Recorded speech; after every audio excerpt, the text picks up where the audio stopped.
Hi guys, നമ്മുടെ identity മറച്ചു വെച്ച് ഇന്റർനെറ്റ് സന്ദർശിക്കാൻ സഹായിക്കുന്ന ഒരു ടൂളാണ് ടോർ ബ്രൗസർ. ഈ ഒരു വീഡിയോ നമ്മൾ പഠിക്കാൻ പോകുന്നത് എങ്ങനെ ഈ ഒരു ബ്രൗസർ ഡൗൺലോഡ് ചെയ്ത് വിൻഡോസ് ഇൻസ്റ്റാൾ ചെയ്ത് ഉപയോഗിക്കുക എന്നുള്ളതാണ് കേട്ടോ. വിൻഡോസിന് മാത്രമല്ല, ലിനക്സ്, മാക്, ആൻഡ്രോയിഡിനൊക്കെ ഈ ഒരു ബ്രൗസർ ലഭ്യമാണ്. അപ്പോൾ നമുക്ക് നോക്കാം എങ്ങനെ ഡൗൺലോഡ് ചെയ്യാന്നുള്ളത്. ഓക്കെ, അപ്പോൾ നിങ്ങളുടെ ബ്രൗസർ ഓപ്പൺ ചെയ്യുക, എന്നിട്ട് സെർച്ച് ചെയ്യുക ടോർ ബ്രൗസർ. ഓക്കെ, അല്ലാതെ തന്നെ ഞാൻ ലിങ്ക് താഴെ ഡിസ്ക്രിപ്ഷനകത്ത് കൊടുത്തിട്ടുണ്ടായിരിക്കും. ഓക്കെ, ഇപ്പോൾ അതാ നമ്മുടെ സെർച്ച് റിസൾട്ട് വന്നിരിക്കുകയാണ്. അപ്പോൾ ഇതാണ് സൈറ്റ് വരുന്നത്, www.torproject.org. ഓക്കെ, അപ്പോൾ അതിനകത്ത് ക്ലിക്ക് ചെയ്ത് കയറുക. ഓക്കെ, അപ്പോൾ നമ്മൾ ടോർ പ്രൊജക്റ്റിൻ്റെ സൈറ്റ് വന്നിരിക്കുകയാണ്.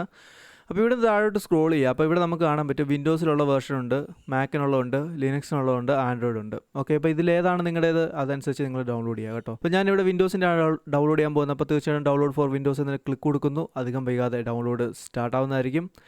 അപ്പോൾ തീർച്ചയായിട്ടും ഞാൻ ഓൾറെഡി ഡൗൺലോഡ് ചെയ്ത് വെച്ചിട്ടുണ്ട്, അതുകൊണ്ട് ഞാൻ ഡൗൺലോഡ് ചെയ്യുന്നില്ല, നിങ്ങൾ ഡൗൺലോഡ് ചെയ്യുക. ഓക്കെ, ഇനി നമുക്ക് നോക്കാം ഇതെങ്ങനെയാണ് സെറ്റപ്പ് ചെയ്യുന്നുള്ളത്. നമുക്ക് ഡൗൺലോഡ്സ് ചെല്ലാം. അപ്പോൾ ഗൈസ്, ഇതൊരു പോർട്ടബിൾ ഇൻസ്റ്റാളർ ആണ് കേട്ടോ. അതായത് നിങ്ങൾക്ക് വേണമെങ്കിൽ USB ഡ്രൈവിനകത്തൊക്കെ ഇൻസ്റ്റാൾ ചെയ്ത് വെക്കാം, എന്നിട്ട് വേറെ ഒരു കമ്പ്യൂട്ടറിൽ, വിൻഡോസ് കമ്പ്യൂട്ടറിൽ കൊണ്ടുപോയിട്ട് അത് ഉപയോഗിക്കാവുന്നതാണ് കേട്ടോ. അപ്പോൾ അത് നല്ല കാര്യമാണ്. ഓക്കെ, അപ്പോൾ നമുക്ക് എന്തായാലും ഇൻസ്റ്റാളിങ്ങിലേക്ക് പോകാം.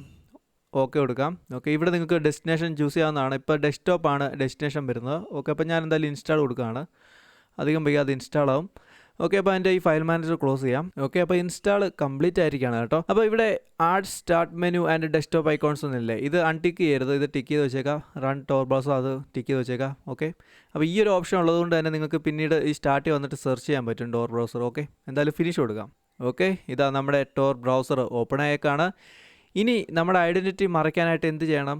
ടോർ നെറ്റ്വർക്കുമായിട്ട് കണക്ട് ചെയ്യേണ്ടതുണ്ട് കേട്ടോ. ഓക്കെ, അപ്പോൾ ഇവിടെ കണക്ട് ചെയ്യാനുള്ള ഓപ്ഷൻ ഉണ്ട്. ഇത് ക്ലിക്ക് കൊടുത്തു കഴിഞ്ഞാൽ നമ്മൾ ടോർ നെറ്റ്വർക്കുമായിട്ട് കണക്റ്റ് ആവും. പിന്നെ ഇവിടെ ഓൾവേസ് കണക്റ്റ് ഓട്ടോമാറ്റിക്കലി എന്നൊരു ഓപ്ഷൻ ഉണ്ട്. ഇത് ഓൺ ആക്കി വെച്ച് കഴിഞ്ഞാൽ അടുത്ത തവണ നിങ്ങൾ ടോർ ബ്രൗസർ ഓപ്പൺ ചെയ്യുന്നുണ്ടെങ്കിൽ ഓട്ടോമാറ്റിക്കലി തന്നെ ടോർ നെറ്റ്വർക്കുമായിട്ട് കണക്റ്റ് ആവുന്നതായിരിക്കും. ഓക്കെ, അപ്പോൾ എന്തായാലും ഞാനിപ്പോൾ അത് ഉപയോഗിക്കുന്നില്ല, ഞാൻ കണക്റ്റ് ക്ലിക്ക് കൊടുക്കുകയാണ്.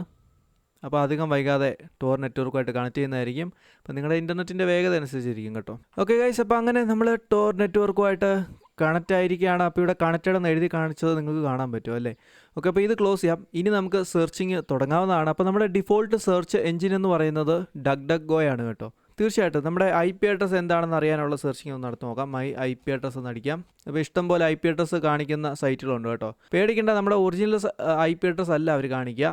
ഈ ടോർ ബ്രൗസർ വഴി കണക്ട് ചെയ്യുമ്പോൾ ടോർ ബ്രൗസർ ഏത് IP അഡ്രസ്സ് ആണോ അവരെ കാണിക്കുന്നത് അതായിരിക്കും അവർക്ക് കാണുന്നത്. ഓക്കെ, അപ്പോൾ ഇവിടെ കുറേ സൈറ്റുകളുണ്ട് കേട്ടോ. നമുക്കിതിൽ ഏതെങ്കിലും ഒരു സൈറ്റ് എടുക്കാം. ഷോ മൈ IP, കുറേ സൈറ്റുണ്ട്. ഇപ്പോൾ ഇതാ ഇവർ കണ്ടിരിക്കുന്ന IP അഡ്രസ്സ് ഇതാണ്. IPv6 ആണ് കാണിക്കുന്നത്, IPv4 കാണിക്കുന്നില്ല കേട്ടോ. കുഴപ്പമില്ല. അപ്പോൾ ഇവിടെ താഴോട്ട് വന്നു കഴിഞ്ഞാൽ നമുക്ക് കാണാൻ പറ്റും എൻ്റെ ISP കാണിക്കുന്നത് സർഫ് VV എന്ന് പറയുന്ന എന്തോ ഒന്നാണ് കേട്ടോ. ടോർ എക്സിറ്റിനോടൊക്കെ കാണിക്കുന്നുണ്ട്.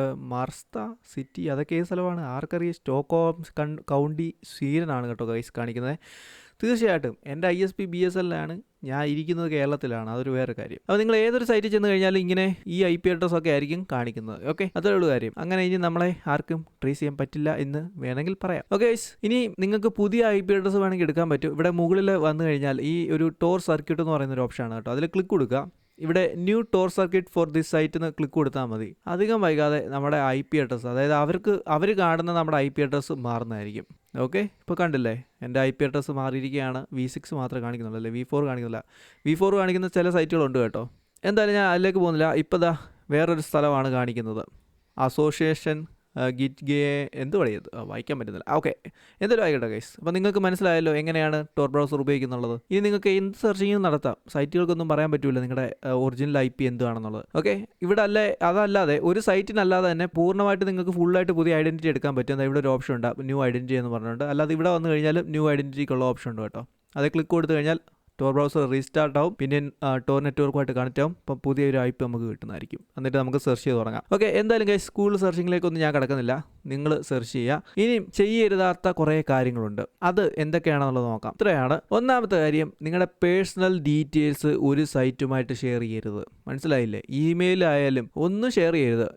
ഈ Gmail ഒന്നും നിങ്ങൾ ഈ ടോർ ബ്രൗസറിനകത്തൂടെ എന്താ പറയുക ലോഗിൻ ചെയ്യുകയേ ചെയ്യരുത്. മനസ്സിലായില്ലേ? അങ്ങനെ ലോഗിൻ ചെയ്തിട്ടാണ് പിന്നെ എന്തിനാണ് ഈ ഐഡൻറ്റിറ്റി മറയ്ക്കുന്നത്? എന്നാൽ പിന്നെ മറ്റു ബ്രൗസറിനകത്ത് ചെയ്താൽ പോലെ. അതാണ് ഒരു പേഴ്സണൽ ഡീറ്റെയിൽസ് ഒരു കാര്യവും നിങ്ങൾ ഒരു വെബ്സൈറ്റിലും പ്രൊവൈഡ് ചെയ്യില്ല കേട്ടോ. അതായത് നിങ്ങളുടെ പ്രൈവസി നിങ്ങൾക്ക് മുഖ്യമാണെങ്കിൽ. പിന്നെ എക്സ്റ്റൻഷൻസ്, ഒരൊറ്റ എക്സ്റ്റൻഷൻ പോലും നിങ്ങളായിട്ട് ഇൻസ്റ്റാൾ ചെയ്യല്, അത് പിന്നീട് പണിയാവും. ഡിഫോൾട്ടായിട്ട് ടോർ ബ്രൗസറിൻ്റെ കൂടെ നോ സ്ക്രിപ്റ്റ് എന്ന് പറയുന്ന ഒരു എക്സ്റ്റൻഷൻ വരുന്നുണ്ട്. അതല്ലാതെ ഒറ്റ എക്സ്റ്റൻഷൻ പോലും ഇൻസ്റ്റാൾ ചെയ്യില്ല, അത് ഓർക്കുക. പിന്നെ ടൊറൻറ്റിംഗ് ആണ്. ടൊറൻറ്റിംഗ് എന്ന് പറയുമ്പോൾ ഈ ഒരു ടൊറൻറ്റ് ഫയൽ ഡൗൺലോഡ് ചെയ്യാൻ നമുക്ക് ഈ ഒരു ടോർ ഉപയോഗിക്കാം. അല്ലാതെ ഈ ടൊറൻറ്റിംഗ് പരിപാടി ഈ ടോർ ബ്രൗസർ എന്തായാലും സപ്പോർട്ട് ചെയ്യുന്നില്ല എന്നാണ് എൻ്റെ ഇത്. പക്ഷേ ഈ ടോർ നെറ്റ്വർക്ക് ഉണ്ടല്ലോ, അതൊരിക്കലും ടൊറൻറ്റിങ്ങിന് വേണ്ടി ഉപയോഗിക്കില്ല. അത് സേഫ് അല്ല, പണി കിട്ടും. ഞാൻ പറഞ്ഞതേ ഉള്ളൂ കേട്ടോ. പിന്നെ എപ്പോഴും HTTPS സൈറ്റുകൾ മാത്രം സന്ദർശിക്കുക. ബൈ ഡിഫോൾട്ടായിട്ട് ഈ ടോർ ബ്രൗസറിൻ്റെ ഓപ്ഷൻ അനുസരിച്ച് നിങ്ങൾ HTTPS സൈറ്റുകളായിരിക്കും സന്ദർശിക്കുന്നത്. അതല്ലാത്ത HTTP സൈറ്റാണ് സന്ദർശിക്കുന്നതെങ്കിൽ ഒരു മെസ്സേജ് ഇവിടെ കാണിക്കുന്നതായിരിക്കും. എന്തായാലും ഞാൻ അതിലേക്ക് പോകുന്നില്ല. പിന്നെ ഡോക്യുമെന്റ്സ്, നിങ്ങൾ ടോർ ബ്രൗസർ വഴി ഡൗൺലോഡ് ചെയ്യുന്ന ഡോക്യുമെന്റ്സ് PDF അങ്ങനെയുള്ള കുറേ ഫയൽസ് ഒന്നും അപ്പം തന്നെ ഇന്റർനെറ്റുമായിട്ട് കണക്ട് ചെയ്തിരിക്കുന്ന സമയത്ത് ഓപ്പൺ ചെയ്യാതിരിക്കുക. അല്ലെങ്കിൽ ഇന്റർനെറ്റ് ഡിസ്കണക്ട് ചെയ്ത ശേഷമോ അല്ലെങ്കിൽ ഇന്റർനെറ്റ് ഇല്ലാത്ത ഏതെങ്കിലും ഒരു കമ്പ്യൂട്ടറോ ചെന്ന് ഓപ്പൺ ചെയ്ത് നോക്കുക കേട്ടോ. അല്ലെങ്കിൽ നിങ്ങൾക്ക് വേണമെങ്കിൽ ഈ ഡേഞ്ചർ സോൺ എന്ന് പറയുന്ന ടൂൾ ഉപയോഗിക്കാവുന്നതാണ്. ഇതിങ്ങനെ ഈ ഡൗൺലോഡ് ചെയ്യുന്ന PDF ആണെങ്കിൽ സേഫ് PDF ആയിട്ടൊക്കെ കൺവേർട്ട് ചെയ്യാനും ഒക്കെ ഉപയോഗിക്കാം കേട്ടോ. അത് നിങ്ങൾക്ക് വേണമെങ്കിൽ ഉപയോഗിക്കാം. അതിൻ്റെ ലിങ്ക് ഞാൻ താഴെ ഡിസ്ക്രിപ്ഷൻ അത് കൊടുത്തിട്ടുണ്ടായിരിക്കും. പിന്നെ VPN, ടോറിനൊപ്പം VPN ഉപയോഗിക്കേണ്ട ആവശ്യമൊന്നുമില്ല കേട്ടോ. ഇതിൻ്റെ ഡെവലപ്പേഴ്സ് തന്നെ പറയുന്നുണ്ട് VPNും ടോറും ഒന്നിച്ച് ഉപയോഗിക്കേണ്ട എന്നുള്ളത്. ഓക്കെ, അത് റിക്കമെൻഡ് ചെയ്യുന്നില്ല. അപ്പം ഞാനും റിക്കമെൻഡ് ചെയ്യുന്നില്ല. അതൊരു സേഫ് ആണെന്ന് എനിക്ക് തോന്നുന്നില്ല കേട്ടോ. അതുകൊണ്ട് ടോർ മാത്രം ഉപയോഗിക്കുക, ഈ ടോർ ബ്രൗസർ മാത്രം ഉപയോഗിക്കുക. അല്ലാതെ ഇതിൻ്റെ കൂടെ ഒപ്പം ഇനി VPN കൂടി ചേർത്ത് എക്സ്ട്രാ എന്തുവാ പറയുക, സെക്യൂരിറ്റി കിട്ടുമെന്നാണെങ്കിൽ ഒന്നും കിട്ടൂല. അത് പണിയേ തരത്തുള്ളൂ. അത് ഞാൻ പറയാണ് കേട്ടോ. പിന്നെ എങ്കിലും ഓൺലൈനിലൊക്കെ പല യൂട്യൂബിലും ചിലർ റിക്കമെൻഡ് ചെയ്യുന്നുണ്ടെങ്കിലും ഞാൻ എന്തായാലും റിക്കമെൻഡ് ചെയ്യുന്നില്ല. അവർക്ക് എന്തെങ്കിലും പൈസ അതിനകത്തുനിന്ന് VPN സർവീസ് ഇത് ചെയ്യുന്നുണ്ടെങ്കിൽ കിട്ടുമായിരിക്കും, എനിക്കറിയത്തില്ല. എന്തോ ആയാലും അല്ലാതെ നിങ്ങൾക്ക് ഇനി ടോർ അല്ലാതെ നിങ്ങൾക്ക് ടോറിൻ്റെ സ്പീഡ് പോരാ എന്നുണ്ടെങ്കിൽ നിങ്ങൾക്ക് വേണമെങ്കിൽ വേറെ VPN സർവീസ് വല്ല ഉപയോഗിക്കാം. അത് എനിക്ക് പറയാനുള്ളൂ കേട്ടോ. അല്ലാതെ രണ്ടും കൂടി ഒന്നിച്ച് ഉപയോഗിക്കുന്ന പരിപാടിയൊന്നും വേണ്ട. പിന്നെ അപ്ഡേറ്റ്, ഈ അടുത്ത കാലത്ത് ടോർ ബ്രൗസറിനകത്തും ടോർ ബ്രൗസർ മാത്രമല്ല ഫയർഫോക്സിനകത്തും ഒക്കെ ഒരു ബഗ് റിപ്പോർട്ട് ചെയ്തിട്ടുണ്ടായിരുന്നു. അത് അത്യാവശ്യം കൂടിയ ലെവലായിരുന്നു. ഓക്കെ, അതുകൊണ്ട് തന്നെ നിങ്ങളുടെ ഔട്ട് ഓഫ് ഡേറ്റഡ് ആണെങ്കിൽ ഫയർഫോക്സ് ഒക്കെ പെട്ടെന്ന് അപ്ഡേറ്റ് ചെയ്തോണം കേട്ടോ. അതുപോലെ തന്നെ ടോർ ബ്രൗസറും സമയാസമയം അപ്ഡേറ്റ് ചെയ്യണം.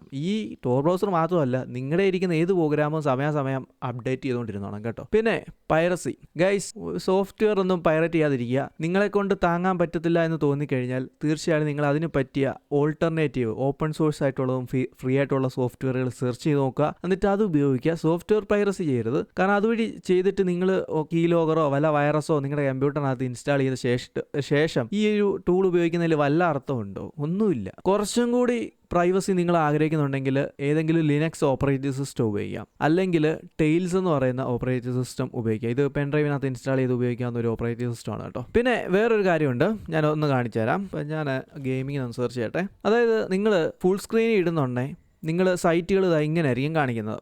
ഇതിനെയാണ് ലെറ്റർ ബോക്സിംഗ് എന്നാണ് ഇതിന് പറയുന്നത് കേട്ടോ. ഇത് കൊണ്ട് ഉദ്ദേശിക്കുന്നത് സൈറ്റുകൾക്ക് ഒരിക്കലും മനസ്സിലാകില്ല നിങ്ങളുടെ സ്ക്രീൻ സൈസ് എന്താണെന്ന്. അതായത് നിങ്ങളിങ്ങനെ ഫുൾ സ്ക്രീൻ ഇടുന്നു, അപ്പോൾ സൈറ്റുകൾക്ക് മനസ്സിലാകില്ല നമ്മുടെ സ്ക്രീൻ സൈസ് എന്താണെന്നുള്ളത്. അതൊരു ആൻറ്റി ഫിംഗർ പ്രിന്റിംഗ് ഫീച്ചറാണ്. ഇതിനെ ലെറ്റർ ബോക്സിംഗ് എന്നാണ് പറയുന്നത് കേട്ടോ. അപ്പോൾ ഇതിനകത്തൊന്നും കയറി പണിയാൻ നിൽക്കരുത്. പിന്നെ ഒരു കാര്യമുണ്ട്, നിങ്ങൾക്ക് വേണേൽ ജാവാസ്ക്രിപ്റ്റ് നിങ്ങളുടെ സെക്യൂരിറ്റിക്ക് വേണ്ടി വേണേൽ ഡിസേബിൾ ചെയ്തിടാം. ബട്ട് ഞാൻ റെക്കമെൻഡ് ചെയ്യുന്നില്ല. കാരണം ചില സൈറ്റുകൾ ജാവാസ്ക്രിപ്റ്റ് ഇല്ലാതെ ഇപ്പോൾ വന്ന് വർക്ക് ചെയ്തു പോലും ഇല്ല. അതുകൊണ്ട് ഓക്കെ, അപ്പോൾ സെറ്റിങ്സ് ചെന്നിട്ട് പ്രൈവസി ആൻഡ് സെക്യൂരിറ്റിക്കകത്തില്ല. ഇവിടെ താഴോട്ട് വരിക. ഇവിടെ നമുക്ക് സേഫസ്റ്റ് എന്ന് പറയുന്ന ഒരു ഓപ്ഷൻ ഉണ്ട്, കണ്ടില്ല? ഇത് ഇട്ട് കഴിഞ്ഞാൽ ജാവാസ്ക്രിപ്റ്റും ഒക്കെ ഡിസേബിൾ ചെയ്യുന്നതായിരിക്കും. പിന്നെ വേറെ കുറേ കാര്യങ്ങളും ഡിസേബിൾ ചെയ്യുന്നതായിരിക്കും. ഓക്കെ, അപ്പം സേഫർ എന്ന് പറയുന്ന ഓപ്ഷൻ ഉണ്ട്. നിങ്ങൾക്ക് വേണമെങ്കിൽ അത് ഉപയോഗിക്കാം, അല്ലാതെ ഉപയോഗിക്കേണ്ട എന്നാണ് ഞാൻ കരുതുന്നത്. എങ്കിലും ജാവാസ്ക്രിപ്റ്റ് റിലേറ്റഡ് ആയിട്ടുള്ള പണി കിട്ടാതിരിക്കാൻ വേണമെങ്കിൽ നിങ്ങൾക്ക് ഡിസേബിൾ ചെയ്യാം എന്തായാലും. അപ്പം ഗൈസ്, അത്രയാണ് എനിക്ക് പറയാനുള്ളത് കേട്ടോ. ഓർക്കുക, ജാവാസ്ക്രിപ്റ്റ് ഡിസേബിൾ ചെയ്ത് കഴിഞ്ഞാൽ ചില സൈറ്റുകളൊന്നും വർക്ക് ചെയ്തില്ല. പിന്നെ എന്തുകൊണ്ട് വർക്ക് ചെയ്യുന്നില്ല എന്ന് എന്നോട് ചോദിക്കരുത് കേട്ടോ. അത്രേ ഉള്ളൂ ഗൈസ് പറയാനുള്ളത്. വീഡിയോ കണ്ടിട്ട് എന്താണ് നിങ്ങളുടെ അഭിപ്രായം തീർച്ചയായും താഴെ കമന്റ് സെക്ഷൻ അത് കമന്റ് ചെയ്യുക. വീഡിയോ ഇഷ്ടപ്പെട്ട് കഴിഞ്ഞാൽ ലൈക്ക് ചെയ്യുക, നിങ്ങളുടെ കൂട്ടുകാർക്ക് ഷെയർ ചെയ്ത് കൊടുക്കുക. ഈ ചാനൽ മറക്കാതെ സബ്സ്ക്രൈബ് ചെയ്യുക. പിന്നെ ടോർ ബ്രൗസറുമായിട്ട് ബന്ധപ്പെട്ടുള്ള വേറെ ചില ബ്രൗസർ ഫിംഗർ പ്രിന്റിങ് അതിനെപ്പറ്റിയുള്ള ഡീറ്റെയിൽസിൻ്റെ ലിങ്ക് ഒക്കെ ഞാൻ താഴെ ഡിസ്ക്രിപ്ഷൻ അത് കൊടുത്തേക്കാം. പിന്നെ ഒരു കാര്യം, ഇല്ലീഗലായിട്ടുള്ള സ്റ്റഫ് ഒന്നും ചെയ്തേക്കില്ല. ചെയ്തിട്ട് അവസാനം ഒന്നെങ്കിൽ തുള കയറുക അല്ലെങ്കിൽ ജയിലിൽ പൂണ്ടേണ്ടി വരും. അതുകൊണ്ട് നല്ല കാര്യത്തിന് മാത്രം ഉപയോഗിക്കാം. പിന്നെ ഗൈസ്, ഒരു കാര്യം കൂടി ഞാൻ പറയാൻ ആഗ്രഹിക്കുകയാണ്. ഈ ലോകത്ത് ഒരു സർവീസും 100% അനോണിമിറ്റി പ്രൊവൈഡ് ചെയ്യുന്നില്ല കേട്ടോ. അതൊരു സർവീസിനും കഴിയത്തില്ല എന്നുള്ളതാണ് സത്യം. അതിപ്പോൾ ടോറിനാണെങ്കിലും അങ്ങനെ തന്നെയാണ്. അത് ഞാൻ ഉള്ള കാര്യം അങ്ങ് പറയാണ് കേട്ടോ. അല്ല, പല ആളുകളുടെ ഒരു വിചാരമുണ്ട് ഇത് 100% അങ്ങ് അനോണിമിറ്റി ഈ VPNോ ടോറോ ഒക്കെ പ്രൊവൈഡ് ചെയ്യുന്നോ. ഒന്നുമില്ല. സം എക്സ്റ്റെൻറ്റ് ഒരു ഇത്ര ലെവലിൽ വരെ നമുക്കൊരു നമ്മുടെ പ്രൈവസി പ്രൊട്ടക്റ്റ് ചെയ്യും. അത്രേ ഉള്ളൂ. അല്ലാതെ 100% എന്തായാലും പറയാൻ പറ്റൂല.